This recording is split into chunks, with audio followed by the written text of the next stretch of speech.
2019 City Council meeting. The City Council should have the minutes from the October 15th meeting of the Committee of the Whole. Are there any additions or corrections to those minutes? If not, do I have a motion to approve? So moved. Second. All right, I have a motion and a second to approve the minutes from October 15th. All in favor, please say aye. Aye. Any opposed? The minutes are carried forth. Building Board of Adjustment, Mayor Pro Tem Witten. Yes, sir. So we have 3 vacancies. We only had 2 applicants. So we'll need to notice one of the spots. But I'd like to start with one place. Stacy Norman requires to be an architect. Stacy has served 1 full term, and I'd like to move to nominate Stacy Norman for a 2nd term. Okay, we have a nomination for Stacy Norman. Do I have a second? Second. All right, we have a motion and a second for Stacy. We need to go, Jim, in this consideration, do we need to vote on these one at a time, or? I would vote on them one at a time. Okay. Or is there any discussion for Mr. Norman? Any comments? If not, all in favor, please say aye. Aye. Any opposed? All right, Mr. Norman. All right, the second vacancy, I'd like to nominate Wes Thrash, who served 1 full term. I'd like to nominate Wes Thrash for a 2nd term. Motion for Wes Thrash. Do I have a second? Second. I have a motion and a second. Any comments for Mr. Thrash? Seeing none, all in favor of Mr. Thrash, please say aye. Aye. Any opposed? All right, and we'll make that nomination later on in the agenda, make that formal. All right? On the Education Building Authority. Mayor Pro Tem Witten, you may know this, but I was just informed that Rhett Moncrief, as of this morning, withdrew his name from the Education Building Board of Adjustments. Thank you. Okay. So on the Education Building Authority, we have 1 vacancy. We have 1 incumbent, Charles Pick, who served 1 full term.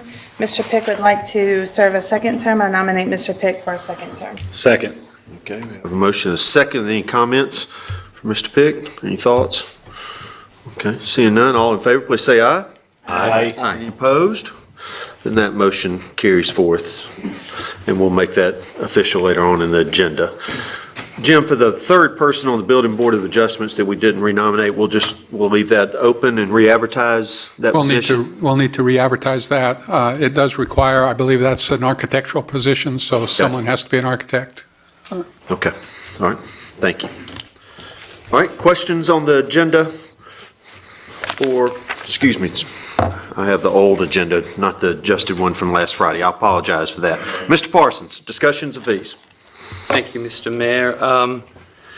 If you will remember from last City Council meeting, I brought up the subject of impact fees and how we may or may not wish to talk about them further. In our last meeting, it was my understanding that staff were going to make a report or at least a memo outlining the giving us an overview of impact fees in municipal governments in the state of Alabama. From our packet meeting on Friday, City Manager Buston brought it to my attention that procedurally that I was perhaps misinformed as to how we bring this matter to staff, to direct staff to give us an overview of impact fees. So to that end, I'd like to reintroduce the idea of this council receiving an overview of impact fees or the type of fees that can occur in development agreements. They may be termed something differently, that other cities within the state of Alabama are doing, such as Athens, Pell City, Tuscaloosa, other cities in Jefferson County. The reason I bring it up is that I would like to at least explore the possibilities of talking about a city as attractive as ours, negotiating with developers from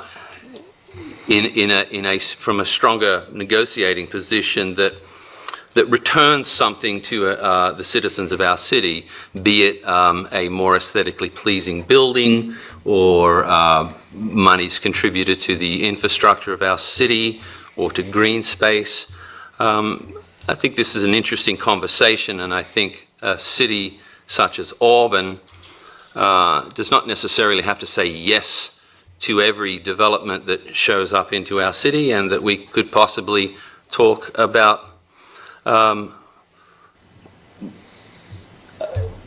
a equitable agreement between developers where we address things such as the aesthetic value of our downtown, the ongoing infrastructure needs of our city. So I would like to make a motion that we direct staff to provide us with some type of overview as to how cities in the state of Alabama conduct themselves with regards to impact fees or development agreements, and in the hope that this council could have further understanding of a possible other source of income into our city that could provide a budget to either a historic preservation, an infrastructure budget, a design review budget that could benefit from a stronger negotiation, if you understand me correctly. Second. So we have a motion and a second to ask the city manager and staff to provide some research and some due diligence for the city council on the topic of impact fees. Is there any discussion or comments from the council? Well, I do think, oh, is that off? Oh, apologies. With regard to development agreements, we do approve quite a few, and in those development agreements, I know since my tenure on this council, we have increased our asks of developers with regard to their support of infrastructure, their support of roadways, their support of upgrading our sewer and water structure specifically within the downtown.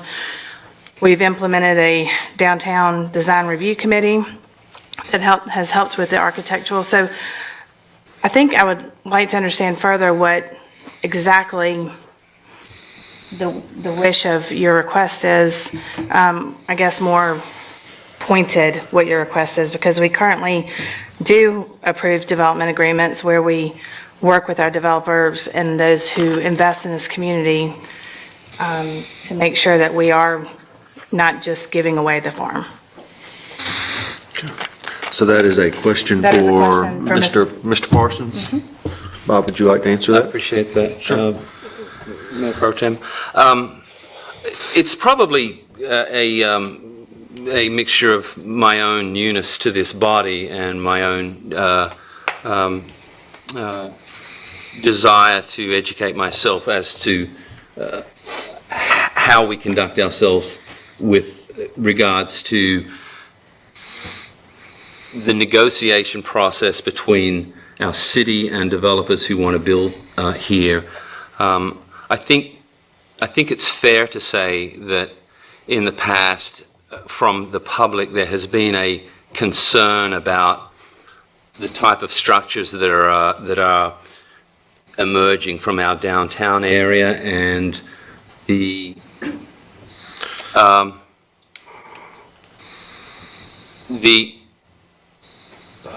I'm looking for the right word, please bear with me,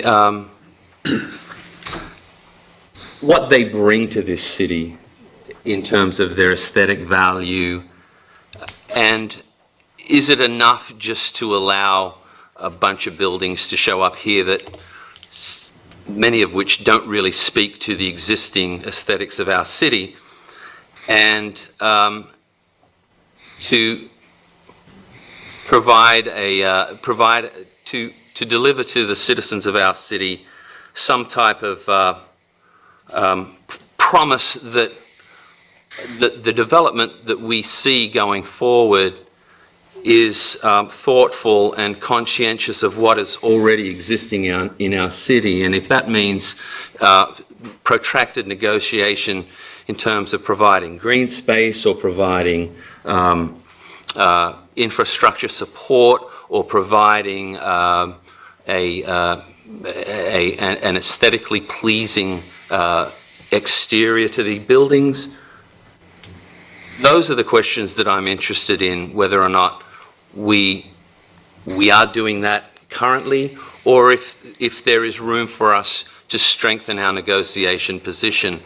And I will reference a particular article that showed up on my news feed with regards to Tuscaloosa, where the mayor at Tuscaloosa was introduced to some developers who were developing student housing in the city,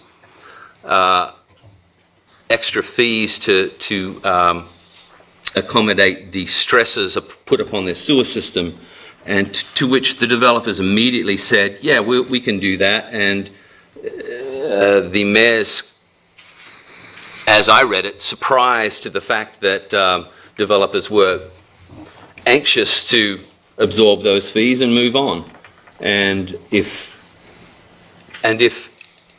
that's happening in a city like Tuscaloosa, a city such as Auburn is equally as attractive, and with extra density in our downtown area comes extra stresses. And is there a negotiation taking place that addresses those things as we develop?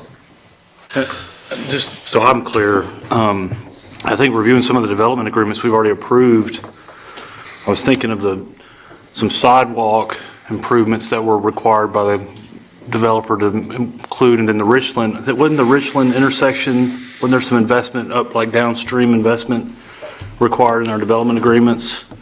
And then there were some sewer lines, right? There's a sewer line, was that at the Opelika Road? This is already being done, isn't it? I mean, we're already kind of tying in with. Right, we've been, the article that Councilman Parsons referenced, first of all, I think the author misstated access fees and called them impact fees. Auburn has had access fees for a long time, and my understanding is maybe Tuscaloosa has not, and so they have allowed their infrastructure to suffer for it because they overbuilt and their infrastructure was not able to continue to, couldn't expand, and there was no mechanism in their law to allow them to fund that. And so they are implementing access fees for sewer and water, basically, which we have had all along. In addition to that, we negotiate with developers. If you want something from us, if you're doing a conditional use, we want something from you. It's somewhat of a quid pro quo, that thing. And in that, we have gotten quite a bit of additional leverage with the developer to do things like sidewalks, like wider sidewalks, like landscaping, like different facades, something that they wouldn't have to normally do, go through the DDRC process. So we do get quite a bit of money from the developer already. I mean, I can put together just from the downtown buildings, while I don't think any of us would argue, once you see the numbers, that we aren't getting sufficient revenue from those buildings. I don't think that's the issue. The issue isn't the revenue. I think the issue is the aesthetics. And that's something we really can't, by state law, you don't have the authority to dictate. We can ask, and the developer can offer to, volunteer to go through the process, but that's not something by state law you can do. Now, there are some cities that do have impact fees. The way to get an impact fee is it has to be passed at the state. It has to be a state legislation to allow your city to collect impact fees. I think Mobile has impact fees. But Auburn has had access fees for a long time, and our infrastructure, whereas Tuscaloosa sewer system is at almost 100% capacity, ours is nowhere near that. And because of, we have the access fees, and as the need exists, we either add to our infrastructure, or we make the developer do it. In some cases, when the developer wants something from us, we say, well, you need to add a larger line here or there, so. Yeah, oh yeah, thank you, Jim. Anyone else? Yes, Gil. I'd like to take Councilman Parsons' comments just a bit further. As an example, on Janelda, we have a large section, several blocks long, that is now limited to one lane. So I think there are some things we need to take into account, the inconvenience to our people, to our personnel, to our city. Perhaps we ought to rent them the lane that they have blocked for the next 2 years. Or overhead crane space, for example, we give that away. Perhaps we ought to be renting airspace to the overhead cranes. Those are just some examples. I don't know how feasible they are. But I certainly see nothing wrong whatsoever with asking the city manager and the staff to take a look at these things and let us know. Perhaps none of this is feasible, perhaps some of it is feasible, but certainly there's no reason not to look at it. And I support the same thing, I just need to know scope. I mean, and of course, I think we'll probably need an opinion from city attorney on legality of proposed actions that would be, it sounds like we're trying to be somewhat punitive in our approach to try to not invite certain investment or certain types of investment in our community, and I think there's probably going to be a question of legality at some point if we're saying you can come in, but you can't. And I guess my question would be exactly what do you want us to give you from, I mean, if you're looking at, like I said, if you're looking at it from the perspective of development is not paying for itself, I think that's false. You will see from the funds we can, or the funds we are getting for these developments, that we are getting a substantial amount. So it's not that perspective. And again, if it's aesthetics, I think there are some legal restraints that we have on that. Jim, could you or staff kind of talk about architectural review? Because that was widely discussed when we instituted the downtown design review process, and what you could and can't do, what you could and could not do with architectural review, which I think, like impact fees, is basically illegal in the state. Is that correct? Impact fees are illegal, yes. Yeah, and Now, so is architectural review. So is architectural review for the aesthetical. There are some cities like Mountain Brook that have a plan already in place that has been for years, and they have a certain aesthetic that they can enforce that. But for most of the places in Alabama, you cannot enforce based on aesthetics, but I'm going to let Megan address that for you. Sorry. City manager is exactly right. In historic districts, per state law, it is legal, and we experience that in Auburn today. The process was established by the previous council, is a voluntary process. While we mandate that they go through the process, compliance is voluntary in the urban core. Per the regulations that establish it, there is not a lawful way in the state of Alabama. We have Dillon's rule and home rule states, and the city only has the authority in which the state of Alabama grants to it. An architectural review is not one of the authorities granted to the city by the state. We do push as hard as we can in development regulations to address types of materials and other things that people can use, but we cannot dictate as a city, as state law currently sits today, exactly what a building must look like unless we get some sort of special legislation. I also think it's important, as you consider this, that there are infrastructure items required by our development regulations that are required every day. Every new subdivision that goes in puts all of it in its infrastructure, and the city does not pay for that infrastructure. The developer builds it all to our specifications, pays for it all, and then turns around and gives that infrastructure to the city who maintains it. So we do have a maintenance obligation, but they build it and pay for it in the city, and then on top of that, they have to pay for access, the access fees in water and sewer. And to the Tuscaloosa point, they're calling it service fees, and that's what they just recently implemented that we've had since the late 80s.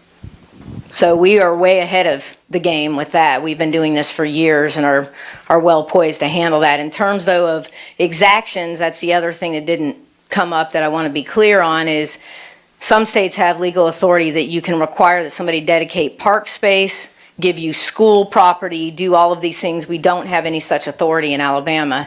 We do have green space requirements in our planning regulations. And yes, oftentimes that is space that is not buildable, but that's requiring that you not develop a certain percentage of the property. So I just wanted to clarify. Anyone else on the council have any comments, thoughts?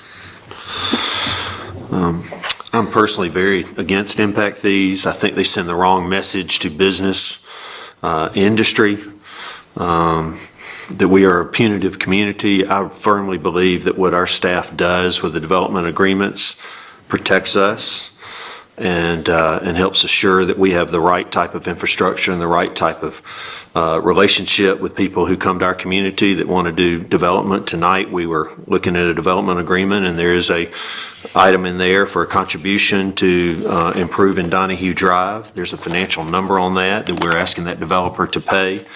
And so I know they've always got our best interest in mind. I was a champion of the downtown design review process. A couple of the larger early projects in downtown Auburn came before that downtown design review process was put into place.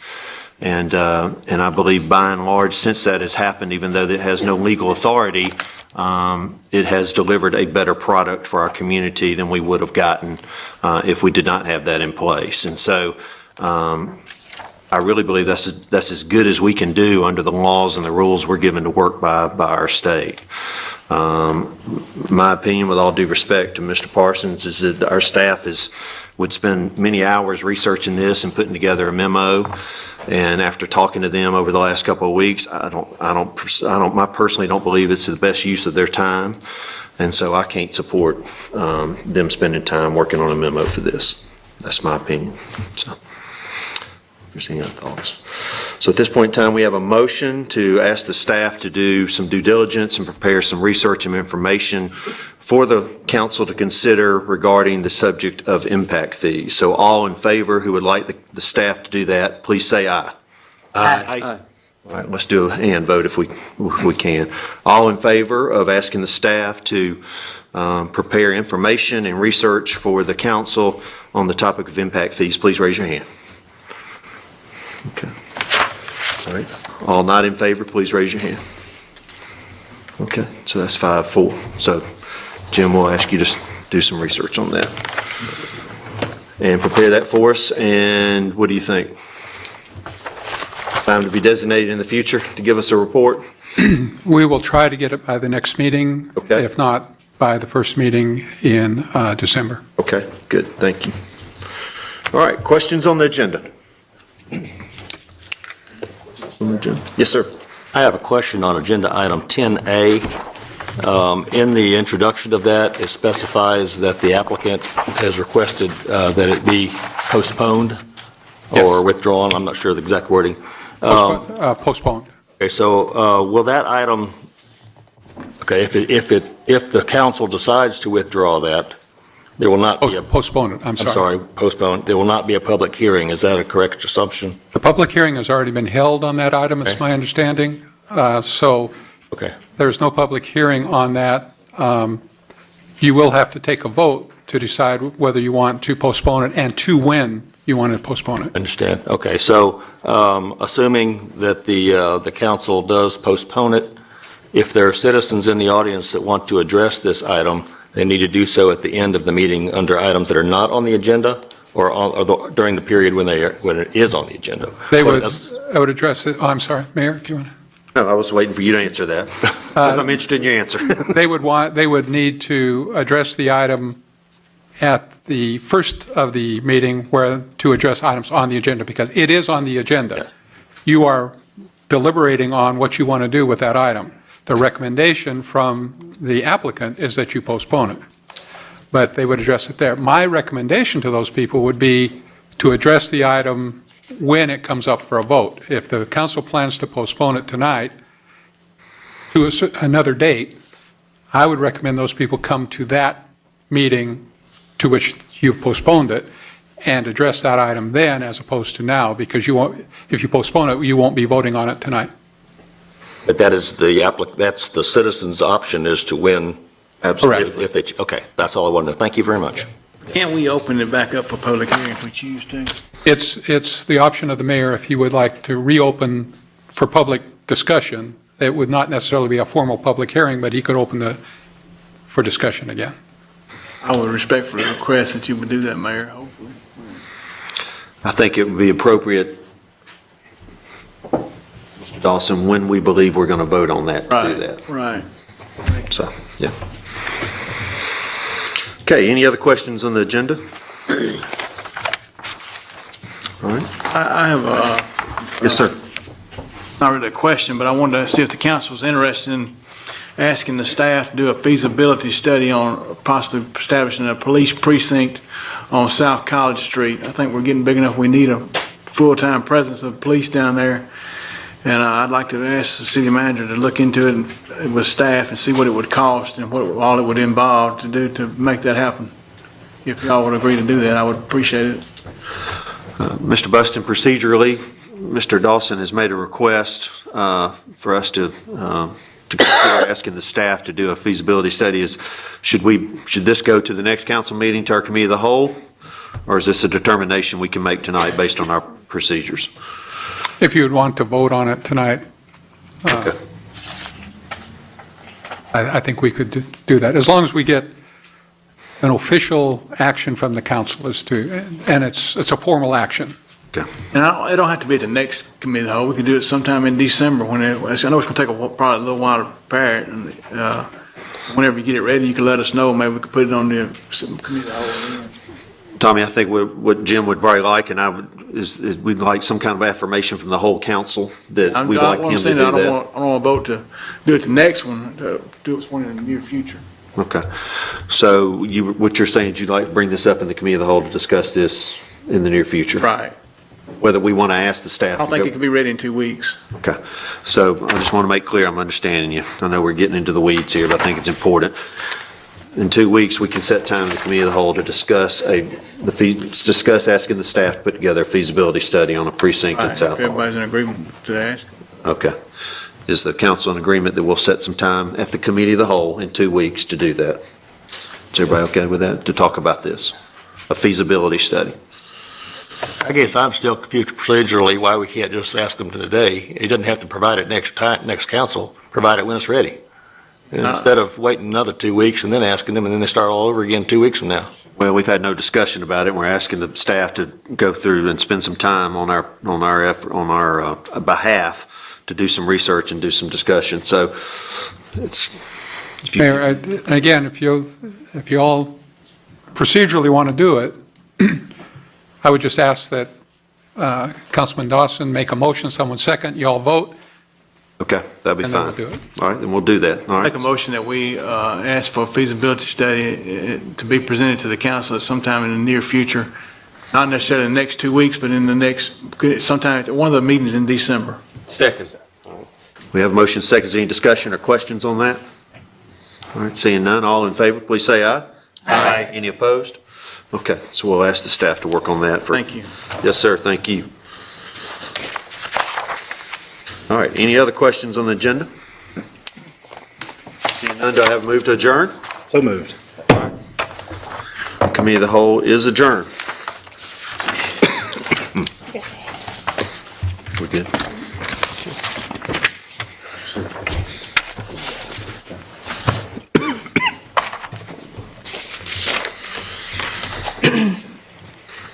Okay, we'll call to order tonight's city council meeting, November the 5th.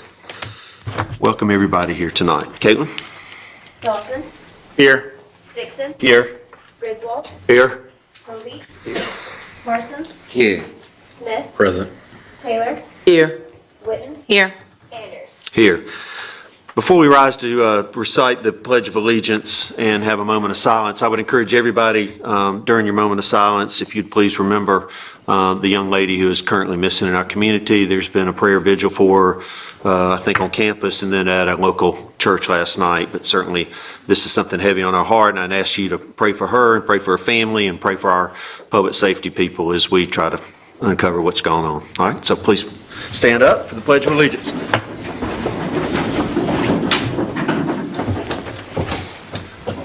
I pledge allegiance to the flag of the United States of America and to the republic for which it stands, one nation, under God, indivisible, with liberty and justice for all.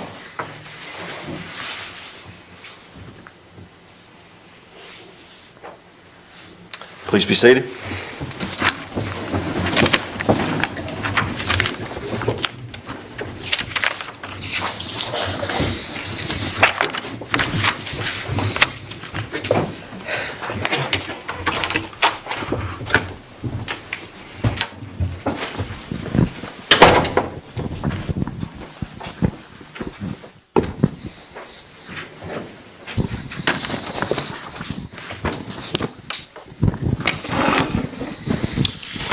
Okay, being the first meeting of the month here in November, we get to recognize our Employee of the Month. And so if I could have JT come forward.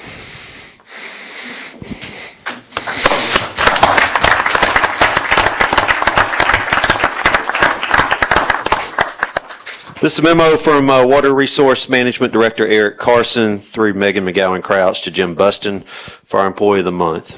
It is my honor to nominate Jonathan Thomas, JT, as the Employee of the Month for November 2019. JT was originally hired by the city as a utility maintenance worker within the Water Resource Management Department in June of '05. Shortly thereafter, in June of '06, JT was promoted to the position of Water Resource Management Complex Facilities Coordinator and has served in that position ever since. JT's normal duties include, but are not limited to coordinating the purchase and management of the Water Resource Management massive inventory, maintaining the buildings and grounds of the Water Resource Management Complex, and coordinating maintenance of Water Resource Management vehicles and heavy equipment, and finally providing assistance for department operations. JT consistently demonstrates a high level of enthusiasm, dependability, customer service, attention to detail, and a wide range of skills while performing his multiple duties. JT is a very hard worker and is always thinking about and acting upon ways to improve the aesthetic appearance of the Water Resource Management Complex and the efficiency of its operations. Some recent examples of JT's work include changing out all of the complex's light fixtures with high-efficiency LED light fixtures, installing automatic light switches in key areas, installing automatic soap and paper towel dispensers in the break rooms and bathrooms, and redesigning and installing new water-friendly landscaping features. All of these projects were JT's ideas, and he was able to complete most of them with just a little assistance from other staff and without the use of outside contractors. As a result of his efforts, the Water Resource Management Complex is more energy efficient than ever before and remains a well-maintained and beautiful facility to work in. Most recently, the main building of the Water Resource Management Complex underwent an interior renovation that required staged move-outs and move-ins for both the utility billing office and the engineering side of the building. JT worked tirelessly to facilitate the moving of furniture, files, and computers throughout each phase of the 9-month-long project. He also kept a close eye on the contractor performing the work inside the building to ensure the renovation work was being completed in the proper manner and would satisfy the department's high standards. Through it all, the renovation project was a great success, and JT played an essential role in making it a success. JT's personality, professionalism, self-determination, and attention to detail make him a pleasure to work with. Best of all, he always performs his work in a very determined manner and usually with a big smile on his face. Because of these reasons presented above and many, many more, it's my pleasure to nominate him for the Employee of the Month. Congratulations, man.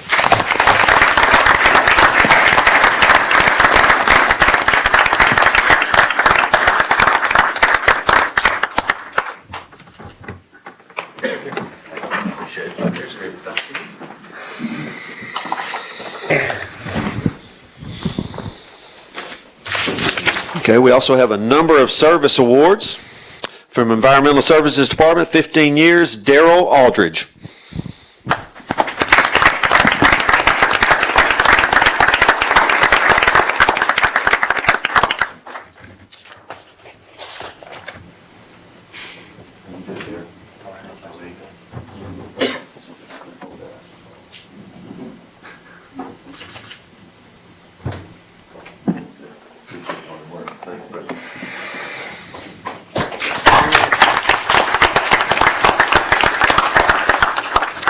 Also from Environmental Services Department, 15 years, Kelvin Staples.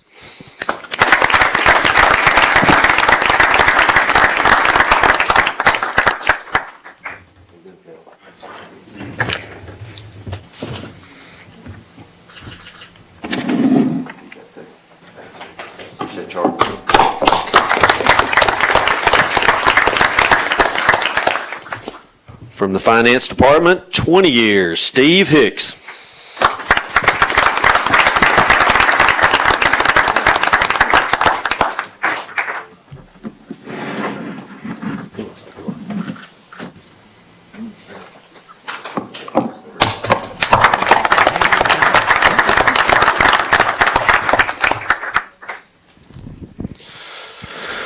And from Economic Development, 35 years, Philip Dunlap.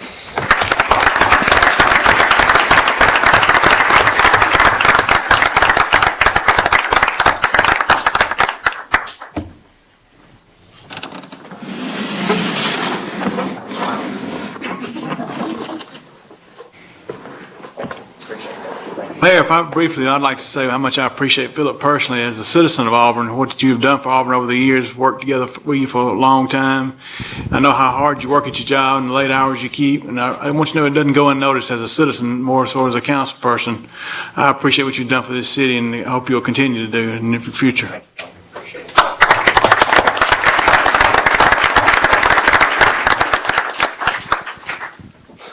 All right, and we have a retirement to announce tonight. We've already had his reception in here, but tonight we'll make it official.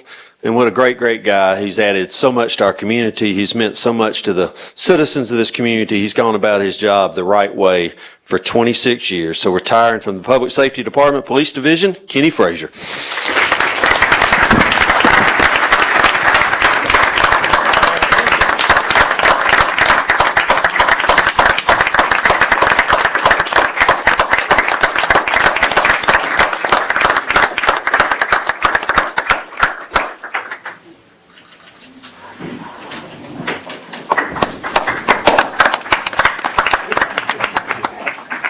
I'd also like to say how much I appreciate Kenny. And also, we're very honored to have probate judge from Bullitt County, James Tatum, here tonight to see his son get his retirement.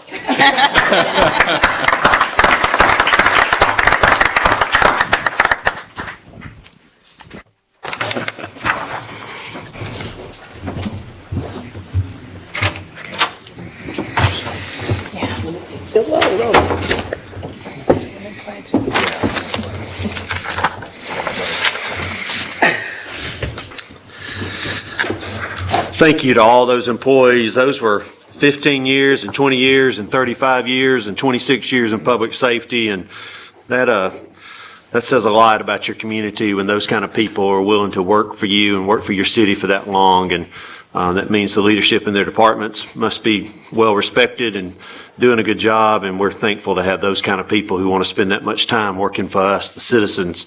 So thank you to each one of you that we recognized here tonight. Y'all are very important to all of us. Some announcements I have is before we move forward. I know Ms. Verlinda is here, Ms. Jackson are here, and they've brought some young ladies from the Young Ladies of Integrity, and we certainly would love for y'all to stand, and we thank y'all for being here tonight. All right?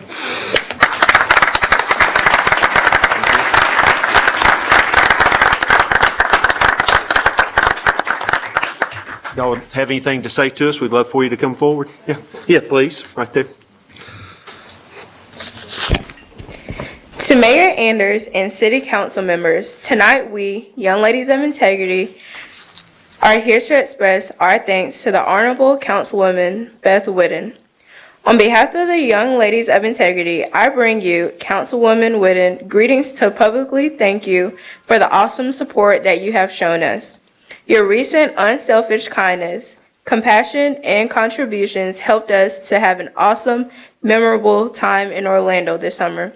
Thank you for helping us to become the beautiful butterflies we are meant to be. We look forward to your continued support, encouragement, and involvement as we endeavor to become outstanding young ladies of integrity. Thank you.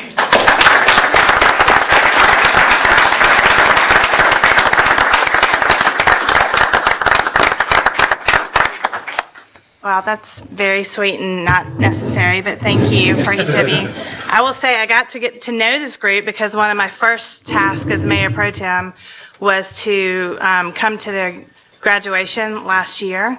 And so it's been a year that we have become, I would say, family.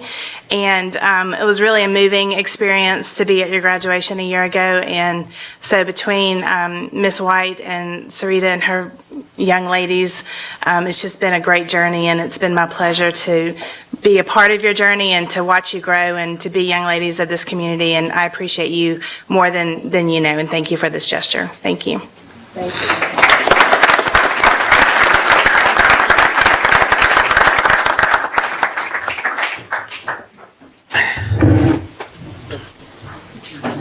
Thank you, ladies, and y'all welcome back anytime. Want to encourage everyone and remind you that the Veterans Day ceremony is this Monday at 10 o'clock at the Veterans Memorial right across the street there, and we'd love for you to come. Last year it was inclement weather and we had the ceremony inside here, but please take some time, 30 minutes to an hour, and be a part of a great ceremony that helps us remember all of those who have fought to ensure our freedom. And certainly I think it's important at this time to certainly recognize our own veteran who sits with us every other week, Mr. Griswold, the Colonel, and thank you for everything you did on behalf of us as well. So please come by. It's a special time each and every year. Just a couple of things I want to reflect on and just say thanks to so many people in our community, and I won't stop individually, but a lot has happened since we've last met. We've had downtown trick or treat. We've had tip off at Toomer's. We've had a Lake Wilmore open house. We've had a couple of dinners at the President's Home honoring our public safety employees. The Chamber of Commerce hosted an industry appreciation tailgate at the football stadium. The Heritage Association had a couple nights of a Pine Hill tour, and we had orchestra in the Oaks downtown. I got to be a part of the Shine Prom, which was a very special and unique and memorable event. I was also got to be a part of the Alzheimer's Walk a couple of weeks ago. And the Gooch Center hosted one of our elementary schools last week for the Circa Mechanics Show, a daytime show where a couple of different schools went over there, and they've got 5 more shows that they'll be hosting on behalf of all of our school children as the year wears on. But all of these things don't happen with a lot of coordination and a lot of desire and a lot of willpower, and I just thank everybody that's gone way out of their way to make all those things happen. We certainly took advantage of October being a month of no home football games, and we crammed a lot of activities in, but these were all extremely positive things that happened in and around our community, and I just thank everybody that participated in it. With that said, Auburn High has a playoff game on Friday night where we host Murphy of Mobile, and if you don't have anything to do, I encourage you to go to Duck Sanford and cheer on the Tigers on Friday night as they host Murphy in the playoffs. And the Little Prince, the Auburn Area Community Theater, is putting on a new play called The Little Prince. The dates are November 7th, 9th, 14th, and 15th, and I might not have that exactly right, but I encourage you to go to the city's website to get the corrected times, and those people work very hard on their production and would appreciate your encouragement. Okay? So those are announcements from myself. Does anybody else on the council have anything they'd like to make an announcement on? Yes, I wanted to make an announcement. I want to thank the SGA for their participation in the neighborhood cookout last week, and it was a success. And I see Jack is not here tonight, but let him know that I did thank, and we had a nice turnout, and everything was really nice. So I want to thank them for their participation, and the food was good. Also, I want to announce that there's going to be a community meeting for the Auburn Northwest Auburn Task Force on Tuesday, November the 12th at 6 p.m. and at the Boykin Community Center. That's it. Okay, good. Thank you, Connie. Anyone else on the council have an announcement they'd like to make? We're having a ward meeting the 13th of November. 13th of November, which is this coming Wednesday at the Harris Center on Opelika Road to discuss future land use in the Cox Road, Wire Road area. So you're more than welcome. And also, personally, I'd like to say my prayers tonight are with Anaya Blanchard's family. I can only imagine what those families, the parents are going through. Being a father of one daughter myself, I understand. I can only imagine not knowing who my daughter is tonight. And I want to ask again for your prayers for that family especially, and pray that some resolution will come to this case, and pray for our men and women in law enforcement who are working diligently to solve the case. And unless you've been there before, you don't know what it's like to have to go through that as a police officer, because you want to get that child back home safely, and it's a tough deal. So I pray for the health of our officers that are working in that case, but most importantly, pray for the family and pray for Anaya that she can come home safely. Faith goes a long ways, and the Lord can do a lot of things, so keep them in your prayers. Thank you. Mr. Dawson, anyone else? Okay. During the Committee of the Whole tonight, we made a couple of appointments to the Building Board of Adjustments, and we still have one appointment to be made, and we'll confirm that later on in the agenda. One appointment will be made at a later date because we did not have an applicant, and we are looking for an architect. Stacy Norman was reappointed, as was Wes Thrash. In the Education Building Authority, we've reappointed Charles Pick, that will reaffirm that later on in the agenda. We had a long discussion about impact fees, and ultimately the council has asked the staff to create some due diligence and research on impact fees that they will offer to the council in the near future. And we also have the council has asked the staff to do some research and due diligence on the prospect of putting a police precinct in the south part of Auburn, somewhere off of South College Street. So that would cover us for the Committee of the Whole. Gone through announcements. At this point in time, it's Auburn University Communications. Good evening. SGA and the Auburn Student Veterans Association unveiled the new Prisoner of War Missing in Action Chair of Honor at the game this past Saturday. The family of Major Max Lewis, class of 1941, was welcomed to the unveiling. Major Lewis was a football letter winner, and he is the only Auburn alum on record to be missing in action. The chair will be installed permanently in front of the ROTC student section over the next couple weeks, ensuring that our prisoner of war missing in action will always have a place waiting for them in Auburn. The International Student Organization will host its annual Peace Dinner on November 6th at 6 p.m. in the newly renovated Student Activities Center. Students will have the chance to try different cuisines from a variety of cultures and connect with Auburn's international students. SGA is partnering with AU Health Promotions and Wellness Services to present Mental Wealth Week. Each day, a different aspect of mental wellness will be highlighted on the concourse with activities and information for students. Next week, SGA will be hosting a reverse town hall. SGA members will visit each of the 5 on-campus residential communities and gain feedback from resident advisors and residents on their housing experiences. That concludes this week's report. Thank you. Mary Kay, and I tell you, that Saturday night, the military appreciation was powerful at the ball game, and it was very good, and I really applaud y'all for whatever effort you did to create that chair. That was a great ceremony, so thank you. How are we doing in the food fight, do we know?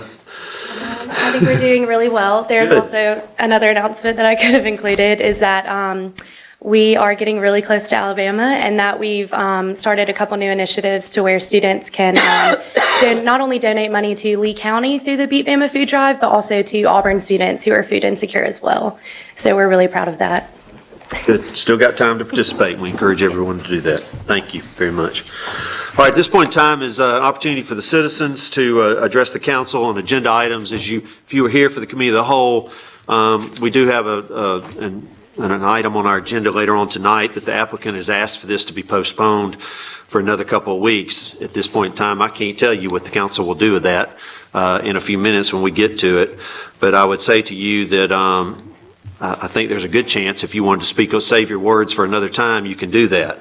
Obviously, as a citizen of this community, this is on the agenda, and if you would like to address us about this, anything on our agenda, you are welcome to do so at this time. Please remember that you have 5 minutes, and we'd ask that you please give us your name and address for the record. Okay?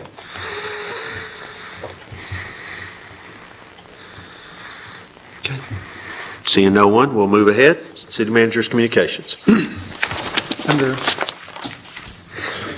Under City Manager's Communications, we have one vacancy announcement. The Metropolitan Planning Organization Citizens Advisory Committee has one vacancy for an unexpired term, which will begin immediately and end March 8th, 2021. Our next order of business is the consent agenda. Does any council member wish to remove an item from the consent agenda and deal with that item separately? Mayor, yes, I'd like to, I think just because we have 3 positions and we're only filling 2, 8E1. 8E1. Anyone else on the council would like to remove an item from the consent agenda? Go ahead. Mr. Mayor, I'd like to remove item 8A, the minutes, 8A, and 8C1. 8A, and 8C1. That B is in Bravo? 8C, as in Charlie, 8 Charlie 1. All right. Anyone else? Okay, let me repeat those to remove from the consent agenda. Ms. Whitten asked to remove 8E1. Mr. Griswold asked that we remove 8A and then 8C1. Am I correct on that? Okay. All right. Mr. Buston will handle those. So item 8A are the minutes from the October 15th, 2019 meeting. Yeah, I'd like to make a motion that we amend the October 15, 2019 minutes as follows on page 4 of the minutes, paragraph 8 alpha. Insert phrase that says, Councilman Griswold asked that additional details be added to future city council minutes. That's the addition, and the purpose of doing that is that was the sole reason that the item was removed from the consent agenda in the first place, so I'd like that documented. And I have that in writing for the mayor. So with that, we've got, he's made a motion to amend the minutes to consider the following. Councilman Griswold asked that the additional details be added to future city council minutes. All right. Do I need a second for that? Need a second, a vote, and then you would need to go back, assuming that all passes, and take a motion and a second and vote on the minutes as amended. All right. So Bob, would you about to second that? I'm sorry, but could you restate that one more time? I kind of got lost. You have it. Do it, Jim, Kelly, since you made the motion. Just right there. So we amend page 4, paragraph 8 alpha to add, Councilman Griswold asked that additional detail be added to future city council minutes. Thank you. Any other questions? All right, so we have a motion and a second. All in favor, please say aye. Aye. Any opposed? I'm sorry, Mayor, can we have discussion? Yeah, okay. Yes, thank But you. we were finished with discussion. I apologize. All right, so we have a motion, second discussion. Go ahead. Yes, if I may, I get the amendment, and I don't disagree with the amendment because it's an action. However, the request of Councilperson Griswold, I think, is outside the scope of what the minutes are designed to do. Minutes are what we do as a body and not what we say. So if someone wants to go back and get the transcripts of our meeting, that is certainly available to anyone who would like to go back and do that. I just would like to enter that into the conversation. I don't want to put words in Mr. Griswold's mouth, but I think what Mr. Griswold is trying to do is say that he made the motion for us to consider that. Simply right, that you made the motion. Okay. Ms. Whitten, I would consider that to be an action that was taken that night, that he made the motion to do that. Right. So we didn't approve it, but he actually made the motion that we consider that. Am I correct on that? Okay. Right. All right, any other comments? Okay, so we do have a motion and a second. All in favor of amending these minutes, please say aye. Aye. Any opposed? So the minutes are amended. Now, what we need to do is approve the minutes now, the amended minutes. So I need a motion to approve the amended minutes from the October 15th, 2019 meeting. So moved. Second. Got a motion and a second. Any comments or questions on that? Seeing none, all in favor, please say aye. Aye. Any opposed? So the minutes are approved from the October 15th meeting. Mr. Buston. Item 8C1 is the development agreement for Camden West. So before we have discussion about this, do we need to go ahead and have a motion and a second? Is that, okay, do I have a motion on Approval. Second. All right, have a motion and a second, or is there any discussion on this? Yes, the question I asked at the packet meeting was where the construction entrance will be located for this development.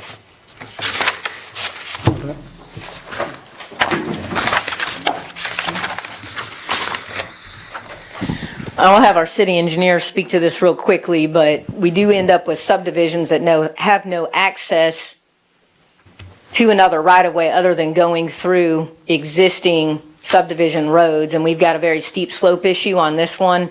I'd like the city engineer to explain a little bit, I think, for your information about our process and how we look at these things and how we manage construction of these. Yes, the initial construction plans were submitted with 3 construction access points on the 3 stub outs to Camden West. One of our comments during the development review team was to make that 1.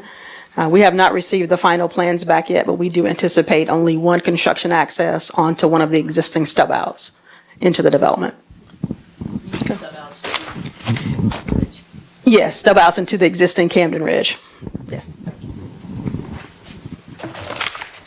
And once it's in Camden Ridge, the route from there out to Donahue would be through the neighborhood, depending on which of those stub outs you pick.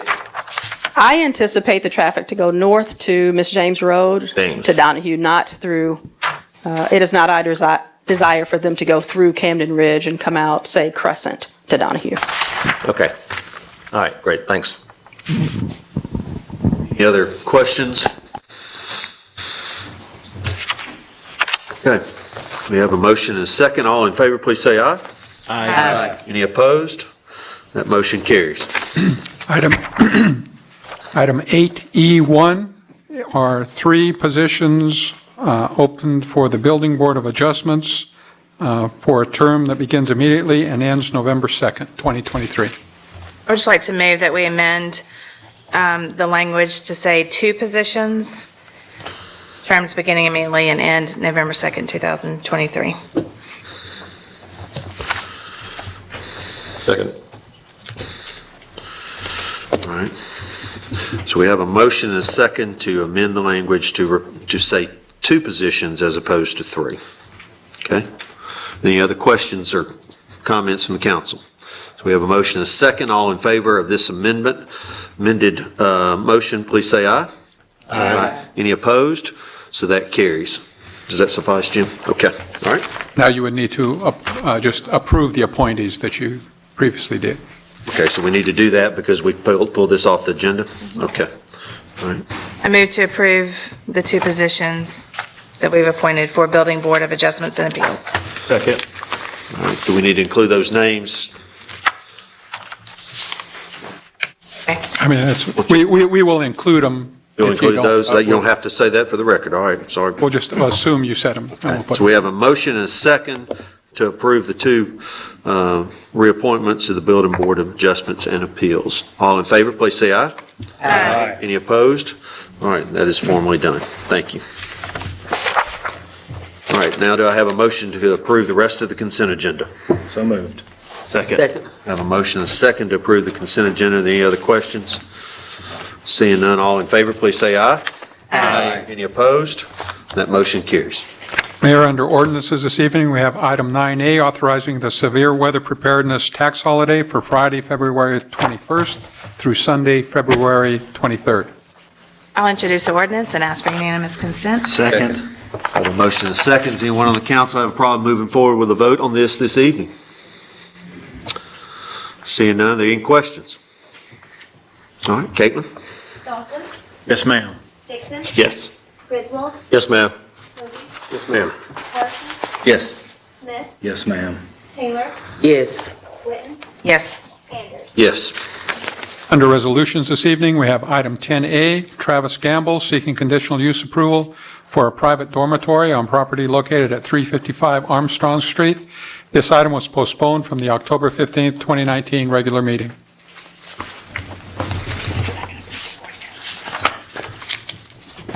I'm sorry, may I have the floor, Mayor? Yes, please. May we back up, because we need to then approve the ordinance. That was just the introduction of the ordinance to waive I'm the first sorry, reading. you are correct. I'm sorry. I move to approve the ordinance. Second. A motion is second to approve this ordinance. Anybody on council have a problem moving forward with a vote on this evening? Seeing none, any questions? Will the list of items that are identified in the ordinance be posted somewhere? I know it looks like we got a printout from the Department of Revenue, but can we post that for the city? Because there's some unique items here that are sales tax related. I think people may not know that they're able to get that discount. We post those on the website. We also will put them out through our social media and press release. Hopefully, they will be in the papers as well. Any other comments or questions? All right, Caitlin? This would be just a voice vote. Okay. The second time is just a voice vote. Okay. So is it a roll call? No, just a voice vote. Okay. Just all All in right. favor? All in favor, please say aye. Aye. Any opposed? Motion carries. Now, under resolutions, we have item 10A is Travis Gamble seeking conditional use approval for a private dormitory on property located at 355 Armstrong Street. This item was postponed from the October 15, 2019 regular meeting. I move to postpone, to amend the request to postpone this item to a date certain, December the 5th, I believe that's our first meeting in December. The first meeting in December would be December 5th, yes. December 5th, 2019. Second. It's the 3rd. I believe the date is the 3rd. Let's get the correct date. Special meeting. December 3rd. December 3rd, my fault. I rescind that, and I will move to amend to postpone, I'll move to postpone this item to a date certain, December 3rd, 2019. Second. We have a motion and a second to amend this postponement until December the 3rd, 2019. Any questions or comments from the council? Is that, Go ahead. No, you're good. the item that we're actually being asked to consider is limited to the conditional use of the property, is that correct? Not aesthetics, not design, not floor plan, it's conditional use. Conditional use of the property, yes, The sole thing that we're supposed to be considering. correct. Thank you. I think Forrest had mentioned, Mr. Cotton had mentioned last that aesthetics can play into neighborhood. It can play into the how something not reacts or interacts with the neighborhood, but how it fits Character. the character, yeah. But there would be some aesthetics that we would be considering. You could use that if there was a health, safety, welfare, yes. Any other comments? Okay, we have a motion and a second. All in favor, please say aye. Aye. Any opposed? Opposed? So motion carries. We'll take this back up December the 3rd. Those are all the items we have on the agenda this evening. Any items for other business? No? Okay, so moving forward tonight, this is the time for the Citizens Open Forum. You have an opportunity to address the city council on anything that you would like. You have 3 minutes to do that. Please give your name and address for the record.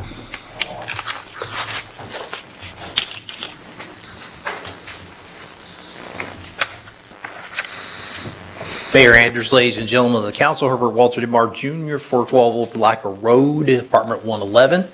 I would like to take this time to thank and congratulate the distinguished councilwoman from Ward 1, Mrs. Scotty Fitch-Taylor, for her leadership in putting on the Fall Festival on October 26th. We did have it. Despite the strange weather conditions, we had it. And it was the willpower and the determination of Mrs. Taylor and her foresight that enabled us to do it. As in the days since, I remembered the reason for it. The bigger picture of, citizens getting together, community getting together over something in common, and in efforts to save that community. And I think it was very inspiring. A lot of people made a number of sacrifices. We realized that there's a football game that was going on in Baton Rouge. And, we thought about the weather conditions of that day. And, then I came to the conclusion, well, people, we're willing to go through anything to go to that LSU game. So why not go to something very important like a fall festival? I had a nice time. And I think we accomplished a lot, I would say, as a member of that task force. And I'd like to thank anybody and everybody who had an interest in it and who had a chance to attend. I did not plan on speaking tonight, and Mrs. Taylor did not even know that I was going to come up here and speak. But I think she should get a thank you for that. Thank you very much. Well, you're welcome. I appreciate it.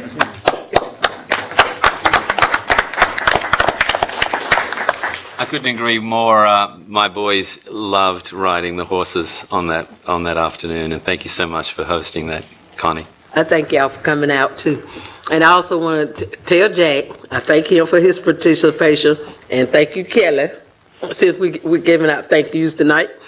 Thank you, Kelly, for letting us use your big old tent.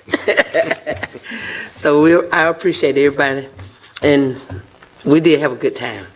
Well, congratulations. All right, who will be next? Yes, sir. James Hall, 306 Woodfield Drive. I'm here to express a concern that's been ongoing for almost 4 years, and I've tried various sources. I just wanted to put it on public record tonight. We have a problem with speeding on the east end of Woodfield from where it intersects at Wrights Mill all the way to the four-way stop at South Gay. It goes on every morning when people are going to work at the university and they're cutting off of Wrights Mill Road and they're cutting off of Moores Mill Road and coming up Dumas to come and use that area to access the university. It happens every day when it's time for families to take their children to school, and we have 5 schools accessible on the other side of that part of Woodfield. It takes place every afternoon when they pick them up, and it takes place every day when your school buses come down our street. I have complained first to school principals. That was about 4 years ago, and what prompted that was we had a little girl about 4 years of age riding her bicycle off of Fontaine, circled onto Woodfield to make a turn to go back, and was missed by 1 second by a woman in an SUV who was speeding up the hill from the four-way stop on her way somewhere, but on her cell phone, who never saw the child. I dropped my lawnmower and came out there as fast as I could, and she just missed her. Thank goodness. That's when I called the school system about the school buses. Then about last year, I guess towards the end of last year, my 84-year-old mother was pulling out of our driveway. We live almost directly across, just slightly to the left of the intersection with Fontaine. My mother backs out of the driveway. There's nobody coming up the hill. She goes eastbound towards Wrights Mill. Towards Wrights Mill Road. And the school bus, topping the hill, speeding, had to slam on brakes and skidded behind her to keep from rear-ending her about 20 feet after she had pulled out of the driveway. Now, I have seen construction work at the end of the street where somebody was trimming a tree that stopped a parade of school buses where the last bus up the hill had to slam on brakes and missed hitting your other school bus in the rear by about 4 or 5 feet. That's about it. This happens daily. Now, I have notified Mr. Buston. We have given you a petition. We asked for a traffic survey about 2.5 years ago, and they were so kind to bring the little sign out and put it up on Woodfield for us to determine the speeds, but they did it during spring break. That was very helpful. So what I'm asking is consideration that you actually have somebody just patrol during peak hours, which I did ask the police department for, and I told them there's no need to put anybody out there at 1 or 2 in the afternoon. Nothing going on. After 2:30, you're going to have people coming by. And they showed up at 1 o'clock, parked in front of the house. That happened one time. So those are my concerns. And I just like to see a little help in that before we have a real accident. We have at least 5 small children out there that play in the front yards every day that are preschool. Thank you for sharing your concerns. Thank you very much. Who? Yeah, Bob. So, to speak to that directly, Mr. Hall, I appreciate you. I believe that you've done everything that the city offers a citizen to do. And I myself live on this block. My 3 children go to Wrights Mill Road and Sanford and Dean Road, and we walk them and we wait for them at the intersection of Wrights Mill Road and Woodfield, just because of that pedestrian crossing there. A lot of people still choose to ignore it. And I don't know, I feel equally frustrated insofar as you've done everything that is required, and it seems that you are being ignored. And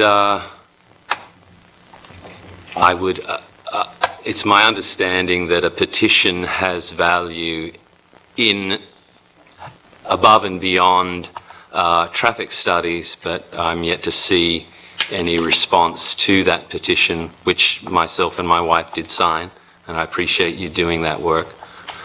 So I look forward to hearing a response in the future. Thank you. And I also want to add something. I feel your pain about that because I have some situation in my ward also. And I guess I'm a little confused because a lot of times when people ask for the study, the speed study, even myself, if I see one of those little things out there monitoring the speed, I'm going to slow down. So, and even if you see a police officer, you slows down. So, you know, the people that's actually in the neighborhood, and I've experienced this myself, the speeding goes on when those things are not there. So I think that when people make those type of complaints, the people in the neighborhood actually sees what maybe you can't see when you're putting up these speed studies and when you having patrol in the area. Because common sense will tell anybody, if you see something that's going to monitor speed, then you're going to slow down. I mean, that's just natural. So, and I think the reason why a lot of times, like I said, even in my ward, and I've complained about, people have complained to me about areas that there's high speeding and stuff. Well, you put the signs out there, well, I don't know how many tickets that's actually being written in the areas that they're referring to, or even some of the other people are referring to. Does that count for anything? Are there tickets in that area to let you know that there's a problem there? So, Mr. Buston, when we do a traffic study or speed study, can you kind of speak to what that entails and what kind of information we get from that? I could. Somebody on the staff. I could, but I would rather have our city engineer speak to that since That'd be she fine. is Yes, involved someone in of your that. staff. That'd be great. I appreciate that.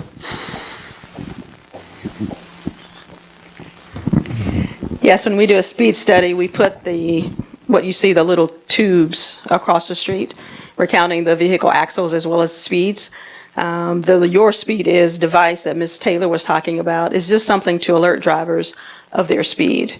Over time, people do get desensitized to those devices and they become a little bit less effective, but our hope is that when people see them, it shows them that they are or are not exceeding the speed limit. So it's just something to keep drivers alert. But when we do a speed study, we actually collect the data and then we check what we call the 85th percentile, which is a national standard, to see what the average vehicles are traveling.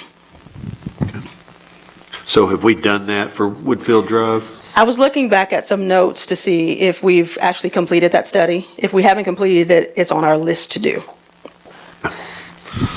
Yeah, and to make clear, we have received a good bit of correspondence about this. It is in progress with staff, and this is one of numerous things from all wards and requests that we have, and a number of them are in progress, and they do take time in the queue to get addressed, but I assure you we're looking into each and every one of these. It's a timing thing, and some of you have had, some of your wards have had same requests, and we've been through a bunch of those lately, and we're still working through a large list.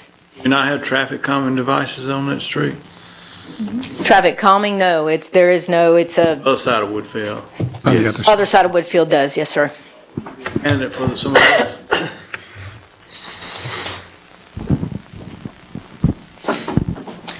We had a traffic calming petition in 2017 for this section of Woodfield that it did not warrant, and our current traffic calming policy can be resubmitted for, but it does have to meet those warrants.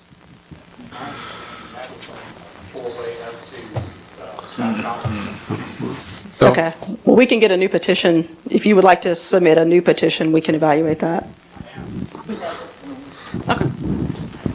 Yeah, to be clear, we do have a petition, the one that's been referred to tonight, we do have that, that's not it, but what she's saying is, we have to do a study each and every time, and we're performing that now for this specific section, and that's in progress, and she's got to give us an update where that is. What kind of time frame? In the meantime, I would suggest putting a police officer out there when the times he's talking about, and request that he keep a log of everything he clocks, the speed it was going, citations issued, and things of that nature, but have a log that you can submit to you. We have. Have that done? Yeah, our Public Safety Director, James, has given me that log. We have had officers out there at various times. I can't tell you exactly right now but they have logged it, and they have given a number of citations, again, off the top of my head, I can't remember, but we got that, because when we got the complaints, we did send officers out there, and again, they may have done more than just the morning and the afternoon, they may have done throughout the day, but I do have a log of when they were out there. Mayor, he's got his hand, can you say something? Yes, sir. The officers that I have seen are facing the four-way stop, and they're looking at people running the four-way stop. They're not checking for speeders on these roads. Okay, thank you. Mr. Buston, we also informed the school system that there's been some concerns about the I talked to buses. Superintendent Herring myself and told her of the complaint. Yes. And I would like to say that the 2 o'clock school buses, it has had an effect, Mr. Rustin speaking to you. 2 o'clock to 2:05 run, the school buses coming by, all but one bus is observing the speed limit. And then at 3 to 3:15, the parade of buses that come by, I assume for Sanford Road School, those are not observing it at all. Okay. All right. Who would be next? Anyone? Okay, before we adjourn, today marks the one-year anniversary of this council being sworn in, and I just want to let the council know how much I appreciate each one of you and your hard work over the last 12 months, and thank you for your service to your community, and thank you for the staff for being patient with a lot of new faces up here and people that are learning on the job, and for working with us, but do appreciate for 1 year all y'all's hard work, okay? Do I have a motion to adjourn? So moved. We are adjourned. Thank you, Mayor.